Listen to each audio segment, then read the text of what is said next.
ਜੇ ਆਪਾਂ ਇਹ ਸਮੱਸਿਆਵਾਂ ਦੀ ਗੱਲ ਕੀਤੀ ਹੈ, ਇਨਫਰਟਿਲਿਟੀ ਹੋ ਗਈ ਜਾਂ ਫਿਰ PCOS ਜਾਂ PCOD, ਇਹਨਾਂ ਸਾਰੀਆਂ ਦਿੱਕਤਾਂ ਤੋਂ ਦੂਰ ਕਰਨ ਲਈ ਔਰ ਇਹਦੀ ਅਵੇਅਰਨੈਸ ਦੇ ਲਈ ਕੀ ਕਰਨਾ ਚਾਹੀਦਾ ਹੈ? ਦੇਖੋ, ਮੋਸਟ ਇੰਪੋਰਟੈਂਟ ਹੈਗਾ ਜਿਹੜਾ ਪ੍ਰੀਵੈਂਟਿਵ ਮੈਜਰਸ ਹੈਗੇ ਨਾ, ਉਹ ਸ਼ੁਰੂ ਹੁੰਦੇ ਨੇ ਐਡੋਲੈਸੈਂਟ 'ਚ। ਜਦੋਂ ਬੱਚੇ ਮੈਚਿਓਰ ਹੋ ਰਹੇ ਹੁੰਦੇ ਨੇ 12, 13, 14 ਇਅਰਸ ਆਫ ਏਜ ਗਰੁੱਪ ਦੇ, ਅਸੀਂ ਉਹਨਾਂ ਨੂੰ ਸਹੀ ਪੋਸ਼ਨ ਦਈਏ, ਸਹੀ ਡਾਈਟ ਦਈਏ ਜੀ, ਪ੍ਰੋਪਰਲੀ ਉਹ ਐਕਸਰਸਾਈਜ਼ ਕਰਨ। ਸੋ ਇਹ ਜੋ ਸਮੱਸਿਆਵਾਂ ਨੇ, ਸਪੈਸ਼ਲੀ ਜੇ ਆਪਾਂ ਕਹੀਏ ਕਿ ਪੀਰੀਅਡਸ ਦੇ ਨਾਲ ਰਿਲੇਟਡ ਸਮੱਸਿਆਵਾਂ ਨੇ, ਗਾਇਨੀ ਪ੍ਰੋਬਲਮਸ ਨੇ, ਉਹ ਕਿਸੇ ਵੀ ਔਰਤ ਦੇ ਲਾਈਫ ਦੇ ਵਿੱਚ ਕਦੋਂ ਕੋ ਐਗਜ਼ੈਕਟਲੀ ਜ਼ਿਆਦਾ ਸ਼ੁਰੂ ਹੋ ਜਾਂਦੀਆਂ ਨੇ? ਇਹ ਜਿਹੜੀ ਪ੍ਰੋਬਲਮ ਹੈਗੀ ਹੈ ਪੋਲੀਸਿਸਟਿਕ ਓਵੇਰੀਅਨ ਡਿਜ਼ੀਜ਼ ਨੂੰ ਲੈ ਕੇ ਜਾਂ ਪੋਲੀਸਿਸਟਿਕ ਓਵਰੀਜ਼ ਕਰਕੇ ਜਿਹੜੀ ਹੈਗੀ ਹੈ, ਇਹ ਅੱਜ ਕੱਲ੍ਹ ਬਹੁਤ ਹੀ ਯੰਗ ਗਰਲਸ 12, 13 ਇਅਰਸ ਏਜ 'ਚ ਵੀ ਅਸੀਂ ਦੇਖ ਰਹੇ ਹਾਂ। ਸਾਡੇ ਬਜ਼ੁਰਗਾਂ ਦੀ ਗੱਲ ਕਰੀਏ ਨਾ, ਸਾਡੀਆਂ ਜੇ ਕਹਿ ਲਓ ਦਾਦੀਆਂ, ਨਾਨੀਆਂ, ਉਹ ਕਹਿੰਦੇ ਅਸੀਂ ਤਾਂ ਕੋਈ ਟੀਕਾ ਵੀ ਨਹੀਂ ਸੀ ਲਵਾਇਆ, ਅਸੀਂ ਤਾਂ ਘਰੇ ਹੀ ਨਿਆਣੇ ਹੈ ਨਾ ਪੈਦਾ ਕਰ ਲਏ। ਸੋ ਅੱਜ ਕਿਉਂ ਸਾਡੀ ਜ਼ਰੂਰਤ ਬਣ ਗਈ ਹੈ, ਜਾਂ ਉਸ ਜ਼ਮਾਨੇ ਦੇ ਵਿੱਚ ਇੰਨੀ ਨੌਲੇਜ ਨਹੀਂ ਹੁੰਦੀ ਸੀ, ਪਰ ਫਿਰ ਵੀ ਦੇਖਿਆ ਜਾਵੇ ਤਾਂ ਉਹਨਾਂ ਦੀਆਂ ਪ੍ਰੋਬਲਮਸ ਇੰਨੀਆਂ ਨਹੀਂ ਸੀ ਹੁੰਦੀਆਂ ਜਿੰਨੀਆਂ ਹੁਣ ਹੈ। ਇਹਦੀ ਵਜ੍ਹਾ ਕੀ ਹੈ? ਮੋਸਟ ਲਾਈਕਲੀ ਇਹ ਜਿਹੜਾ ਚੇਂਜ ਕਲੀਨਿਕਲ ਸਿਨੈਰੀਓ ਹੋ ਰਿਹਾ ਹੈਗਾ because of the life style of R people. ਜੀ, ਠੀਕ ਹੈ, ਯੰਗ ਗਰਲਸ ਨੇ ਜਾਂ ਫਿਰ ਆਪਾਂ ਲਾਈਕ ਮਿਡਲ ਏਜ ਲੇਡੀਜ਼ ਨੇ ਵੀ ਹੈਵ ਅਵੇਲੇਬਿਲਿਟੀ ਆਫ ਫੂਡ ਹੈਗੀ ਹੈ, ਬਹੁਤ ਜ਼ਿਆਦਾ ਹੈਗੀ ਹੈ। ਠੀਕ ਹੈ, ਇਨਟੇਕ ਆਫ ਜੰਕ ਫੂਡ ਹੋ ਗਿਆ ਹੈਗਾ, ਸੈਡੈਂਟਰੀ ਲਾਈਫ ਸਟਾਈਲ ਹੋ ਗਏ ਨੇ, ਤਾਂ ਇਸ ਕਰਕੇ ਸਾਡਾ ਮੈਟਾਬੋਲਿਜ਼ਮ ਵੀ ਸਲੋ ਹੋ ਗਿਆ ਹੈਗਾ। ਮੈਟਾਬੋਲਿਜ਼ਮ ਸਲੋ ਹੋਣ ਕਰਕੇ ਸਾਡੇ 'ਚ ਸ਼ੂਗਰ ਦੀ ਜਿਹੜੀ ਹੈਗੀ ਹੈ ਦਿੱਕਤ ਵੱਧ ਗਈ ਹੈਗੀ ਹੈ, ਇਨਸੂਲਿਨ ਸੈਂਸਿਟੀਵਿਟੀ ਘੱਟ ਗਈ ਹੈਗੀ ਹੈ। ਇੱਕ ਜਦੋਂ ਪ੍ਰੈਗਨੈਂਸੀ ਤੋਂ ਬਾਅਦ ਇੱਕ ਡਿਪਰੈਸ਼ਨ ਕਈ ਵਾਰੀ ਮੈਂ ਦੇਖਿਆ ਕਿ ਔਰਤਾਂ ਨੂੰ ਘੇਰ ਲੈਂਦਾ, ਸਟ੍ਰੈਸ ਬਹੁਤ ਹੋ ਜਾਂਦਾ। ਬਿਲਕੁਲ, ਉਹਦੀ ਕੀ ਵਜ੍ਹਾ ਹੈ? ਦੇਖੋ, pregnancy itself is a very stressful ਹੈ ਨਾ, ਉਹਨੂੰ ਜਿੰਨਾ ਜ਼ਿਆਦਾ ਇੰਜੋਏ ਕੀਤਾ ਜਾਵੇ, ਜਿੰਨਾ ਹੈਪੀ ਮਾਹੌਲ ਘਰ 'ਚ ਲੇਡੀ ਨੂੰ, ਪ੍ਰੈਗਨੈਂਟ ਲੇਡੀ ਨੂੰ ਆਪਾਂ ਦੇਵਾਂਗੇ, ਉਨਾ ਬੈਟਰ ਹੀ ਉਹ ਆਪਣਾ ਖਿਆਲ ਰੱਖੇਂਗੀ ਤੇ ਆਪਣੇ ਬੱਚੇ ਦਾ ਖਿਆਲ ਰੱਖ ਸਕਦੇ ਹਨ। ਰੇਡੀਓ ਸਪਾਈਸ ਤੇ ਇੱਕ ਵਾਰੀ ਫਿਰ ਤੋਂ ਤੁਹਾਡਾ ਸਾਰਿਆਂ ਦਾ ਸਵਾਗਤ, ਜਿੱਥੇ ਅਸੀਂ ਤੁਹਾਡੀ ਸਿਹਤ ਦਾ ਰੱਖਦੇ ਹਾਂ ਪੂਰਾ ਖਿਆਲ।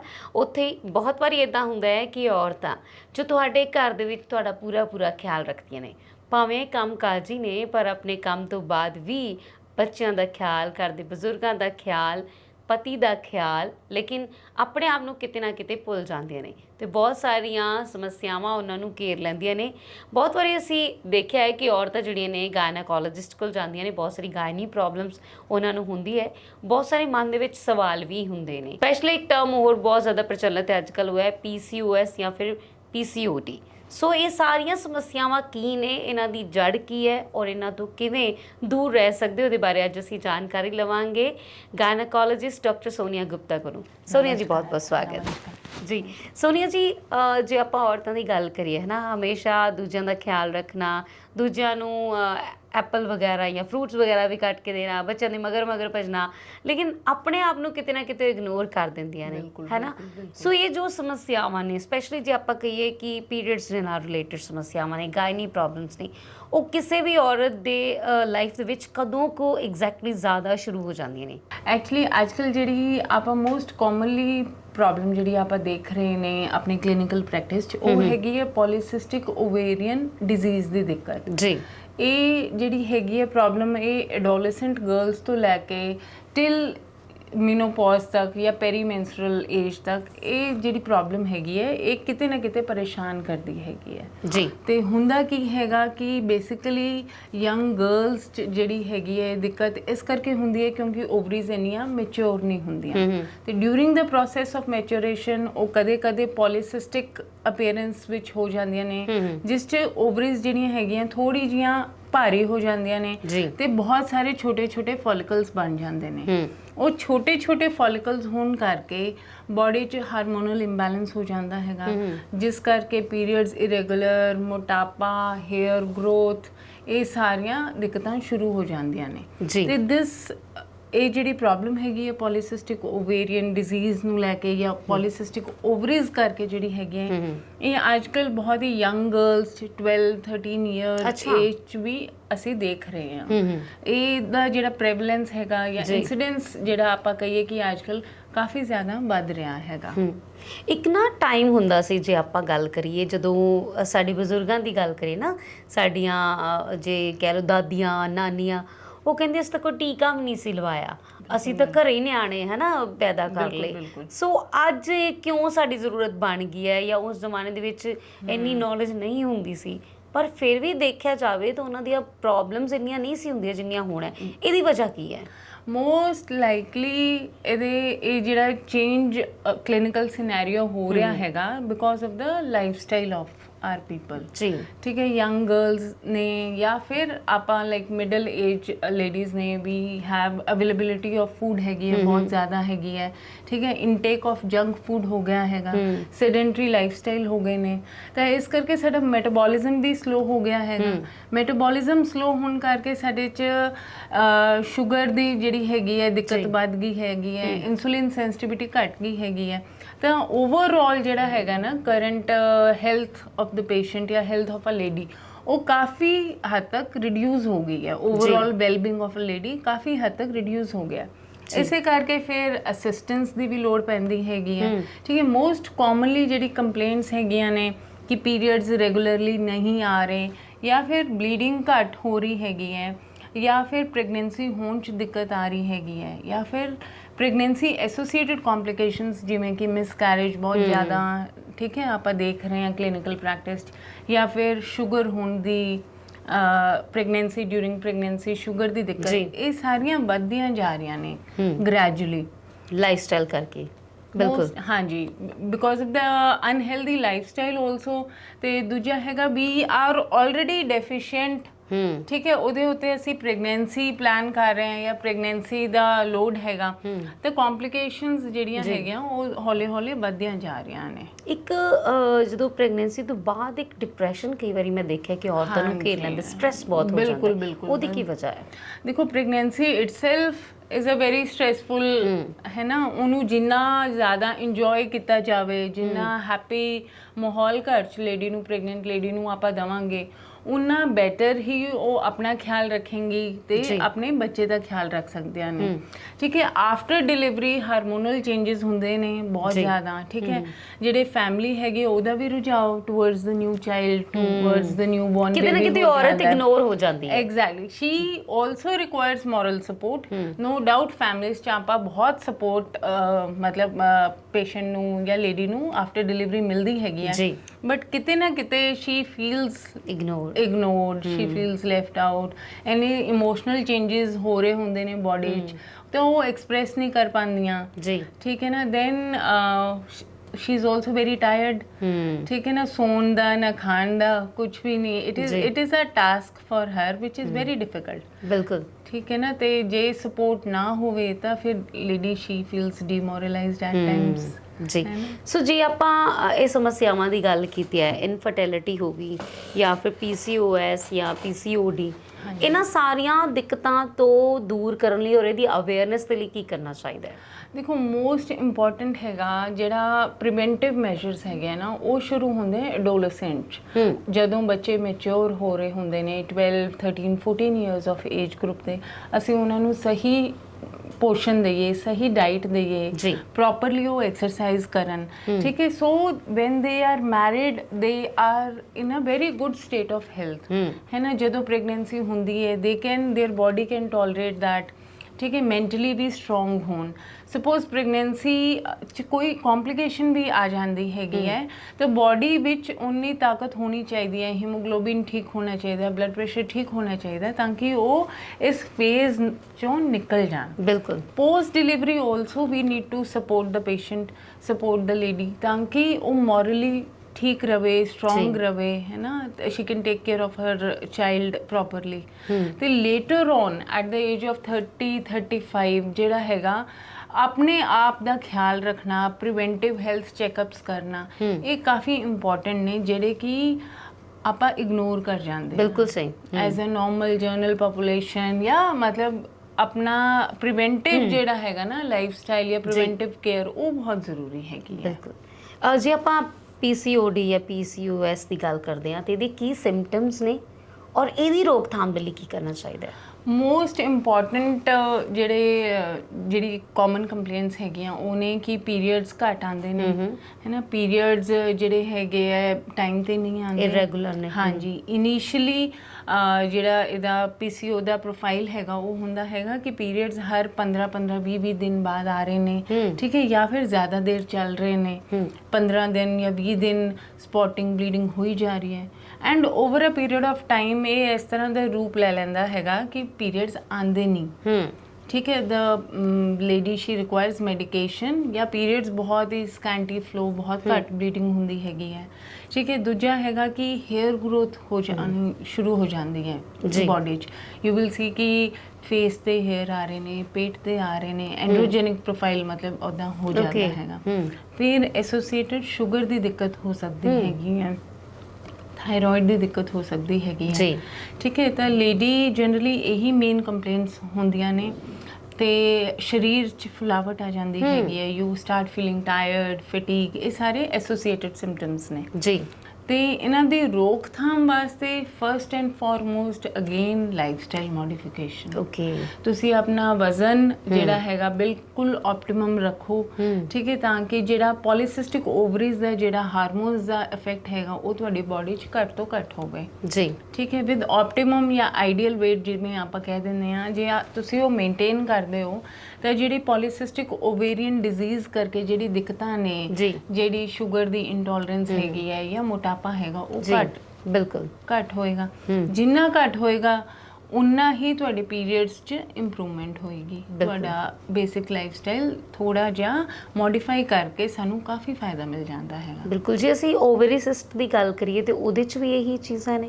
ਓਵੇਰੀਅਨ ਸਿਸਟ ਐਕਚੁਅਲੀ ਕੀ ਹੈਗਾ, it is a natural cycle 'ਚ ਜਿਵੇਂ ਹੁੰਦਾ ਹੈਗਾ, ਠੀਕ ਹੈ। ਹਰ ਵਾਰ ਇੱਕ ਐਗ ਬਣਦਾ ਹੈਗਾ, ਠੀਕ ਹੈ, ਡਿਊਰਿੰਗ ਦ ਮੈਂਸਟਰਲ ਸਾਈਕਲ, ਤੇ ਉਹ ਐਗ ਰਪਚਰ ਹੁੰਦਾ ਹੈਗਾ।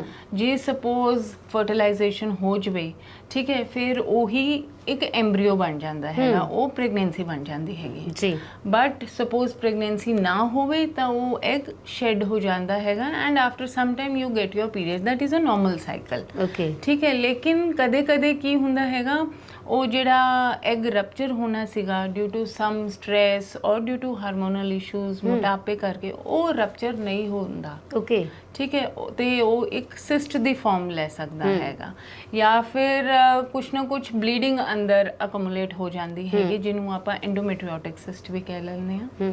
ਤੇ ਉਸ ਤਰ੍ਹਾਂ ਦੇ ਕੁਛ ਫੀਚਰਸ ਓਵਰੀ 'ਚ ਦਿਖਾਈ ਦੇ ਦਿੰਦੇ ਨੇ ਜੀ, ਠੀਕ ਹੈ। ਬਟ ਜ਼ਰੂਰੀ ਨਹੀਂ ਹੈਗਾ ਕਿ ਹਰ ਸਿਸਟ ਜਾਂ ਹਰ ਐਂਡੋਮੈਟ੍ਰੀਓਟਿਕ ਉਸ 'ਚ ਲੇਡੀ ਨੂੰ ਕੋਈ ਨਾ ਕੋਈ ਪ੍ਰੋਬਲਮ ਹੋਵੇ।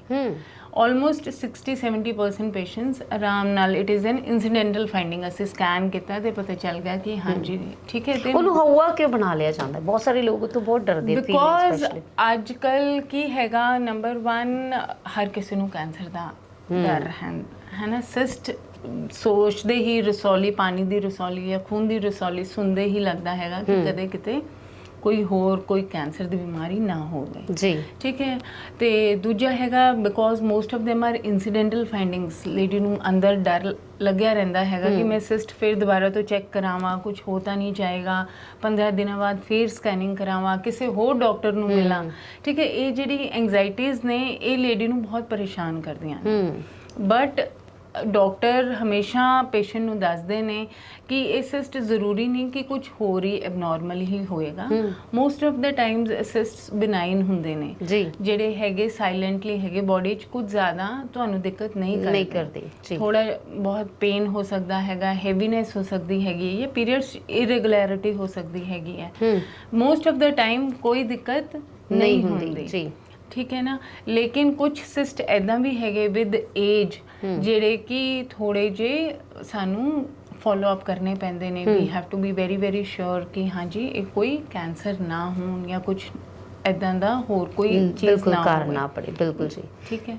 ਸੋ ਤੁਸੀਂ ਐਂਜ਼ਾਈਟੀ ਆਪਣੇ ਆਪ ਹੀ ਕਹਿ ਦਿੱਤਾ। ਐਂਜ਼ਾਈਟੀ ਇਸ਼ੂਜ਼ ਦੇ ਨਾਲ ਬਹੁਤ ਸਾਰੀਆਂ ਲੇਡੀਜ਼ 2-4 ਹੁੰਦੀਆਂ, ਨੋ ਡਾਊਟ ਮੈਨ ਵੀ ਹੁੰਦੇ ਹੈ, ਬਟ ਫੀਮੇਲ ਦੇ ਵਿੱਚ ਐਂਜ਼ਾਈਟੀ ਇਸ਼ੂਜ਼ ਬਹੁਤ ਜ਼ਿਆਦਾ ਹੈ। ਹਾਰਮੋਨਲ ਚੇਂਜਸ, ਦੈਨ ਉਸ ਤੋਂ ਬਾਅਦ ਇੱਕ ਟਾਈਮ ਹੁੰਦਾ ਜਦੋਂ ਬਚਪਨ ਦੇ ਵਿੱਚ ਉਹ ਖੁੱਲ੍ਹ ਕੇ ਇੰਜੋਏ ਕਰਦੀ ਹੈ, ਫਿਰ ਜਦੋਂ ਮੈਰਿਡ ਲਾਈਫ ਦੇ ਵਿੱਚ ਆਉਂਦੀ ਹੈ ਤਾਂ ਹੌਲੀ ਹੌਲੀ ਉਹਨੂੰ ਸਟ੍ਰੈਸ ਵੀ ਆਉਂਦਾ, ਫਿਰ ਵੈਨ ਸ਼ੀ ਇਜ਼ ਵਰਕਿੰਗ ਤਾਂ ਇਹ ਐਂਜ਼ਾਈਟੀ ਲੈਵਲ ਹੋਰ ਵੀ ਜ਼ਿਆਦਾ ਅਪ ਹੋ ਜਾਂਦਾ ਹੈ। ਸੋ ਇਹਦੇ ਨਾਲ ਜੂਝਣ ਦੇ ਲਈ ਕੀ ਕਰਨਾ ਚਾਹੀਦਾ ਹੈ? ਦੇਖੋ, anxiety is a part and parcel of life, ਠੀਕ ਹੈ ਨਾ।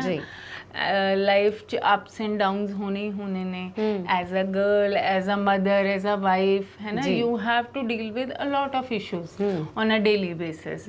ਤਾਂ ਐਂਜ਼ਾਈਟੀ ਨੂੰ ਸਭ ਤੋਂ ਪਹਿਲਾਂ ਤਾਂ ਸਮਝੋ ਕਿ ਕਿਉਂ ਹੋ ਰਹੀ ਹੈਗੀ ਹੈ, ਠੀਕ ਹੈ। ਬੱਚੇ ਦੇ ਮਾਰਕਸ ਘੱਟ ਆਏ ਨੇ, ਇਸ ਕਰਕੇ ਹੋ ਰਹੀ ਹੈ, ਹੋ ਰਹੀ ਹੈਗੀ ਹੈ, ਠੀਕ ਹੈ। Because as a lady you have to look at a lot of things ਤੇ ਫਸਟ ਐਂਡ ਫੋਰਮੋਸਟ ਇਹ ਸਮਝੋ ਕਿ ਐਂਜ਼ਾਈਟੀ ਕਰਕੇ ਸਾਨੂੰ ਕੋਈ ਫਾਇਦਾ ਨਹੀਂ ਹੋਣ ਲੱਗਾ, ਸਾਡੀ ਹੈਲਥ ਇੰਪਰੂਵ ਨਹੀਂ ਹੋਏਗੀ ਜੀ। ਟੈਨਸ਼ਨ ਲੈ ਕੇ ਬਹੁਤ ਜ਼ਿਆਦਾ ਸਟ੍ਰੈਸ ਪਾ ਕੇ ਸਾਡਾ ਨੁਕਸਾਨ ਹੀ ਹੋਏਗਾ, ਹੈ ਨਾ।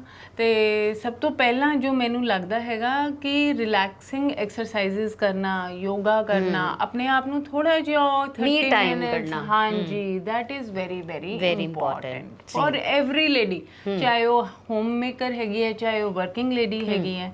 ਇਟ ਇਜ਼ ਵੈਰੀ ਇੰਪੋਰਟੈਂਟ ਕਿ ਤੁਸੀਂ ਉਹ ਆਪਣਾ ਮੀ ਟਾਈਮ 30 ਮਿੰਟਸ 1 ਆवर अपनी हॉबीज च या अपनी ग्रूमिंग च लगाओ, what ever you feel like. If you like cooking you go for it, मतलब अपने ਇਨਵੈਸਟ ਕਰੋ ਸੋ ਦੈਟ ਤੁਸੀਂ ਵੀ ਰਿਲੈਕਸਡ ਰਹੋ ਤੇ ਆਪਣਾ ਕੰਮ ਆਲਾ ਦੁਆਲਾ ਵੀ ਵਾਈਬਸ ਵੀ ਸਹੀ ਰਹਿਣ। ਬਿਲਕੁਲ ਇੱਕ ਨਾ ਚਲੋ ਬੀਇੰਗ ਅ ਡਾਕਟਰ ਤੁਸੀਂ ਚੀਜ਼ ਦੇਖੀ ਹੋਣੀ ਹੈ, ਪਰ ਬਹੁਤ ਵਾਰੀ ਅਸੀਂ ਇਹ ਚੀਜ਼ ਨੋਟਿਸ ਕੀਤੀ ਹੈ ਇੰਡੀਆ ਦੇ ਵਿੱਚ, ਸਪੈਸ਼ਲੀ ਪੰਜਾਬ ਦੇ ਵਿੱਚ ਇੱਕ ਰਿਵਾਜ ਚੱਲ ਪਿਆ ਹੈ ਕਿ ਹੁਣ ਅਸੀਂ ਨੋਰਮਲ ਡਿਲੀਵਰੀ ਕਰਨੀ ਹੀ ਨਹੀਂ ਹੈ। ਹੁਣ ਡਿਲੀਵਰੀ ਹੋਏਗੀ ਤਾਂ ਸਿਰਫ ਸਿਜ਼ੇਰੀਅਨ ਹੀ ਹੋਏਗੀ, ਜਾਂਦਿਆਂ ਨਾਲ ਹੀ ਸੀ ਸੈਕਸ਼ਨ ਕਹਿ ਕੇ ਡਰਾ ਦਿੱਤਾ ਜਾਂਦਾ ਹੈ ਨਾ। ਮੋਸਟਲੀ ਲੇਡੀਜ਼ ਪਹਿਲਾਂ ਹੀ ਮੈਂਟਲੀ ਪ੍ਰਿਪੇਅਰ ਹੋ ਜਾਂਦੀਆਂ ਕਿ ਸੀ ਸੈਕਸ਼ਨ ਹੀ ਹੋਣਾ ਆ। Is it necessity? C section necessity ਹੈ? ਦੇਖੋ, ਸੀ ਸੈਕਸ਼ਨ ਨੈਸੈਸਿਟੀ ਨਹੀਂ ਹੈ, ਠੀਕ ਹੈ। ਇੱਕ ਤਾਂ ਪੇਸ਼ੈਂਟ ਦਾ ਵੀ ਪ੍ਰੋਫਾਈਲ ਜੇ ਤੁਸੀਂ ਦੇਖੋ ਕਿ ਚੇਂਜ ਹੋ ਰਿਹਾ ਹੈਗਾ, ਠੀਕ ਹੈ। ਹੁਣ ਜਿਹੜੀ ਪ੍ਰੈਗਨੈਂਸੀਜ਼ ਹੋ ਰਹੀ ਨੇ ਉਹ late 20s and early 30s 'ਚ ਹੋ ਰਹੀਆਂ ਨੇ, ਠੀਕ ਹੈ।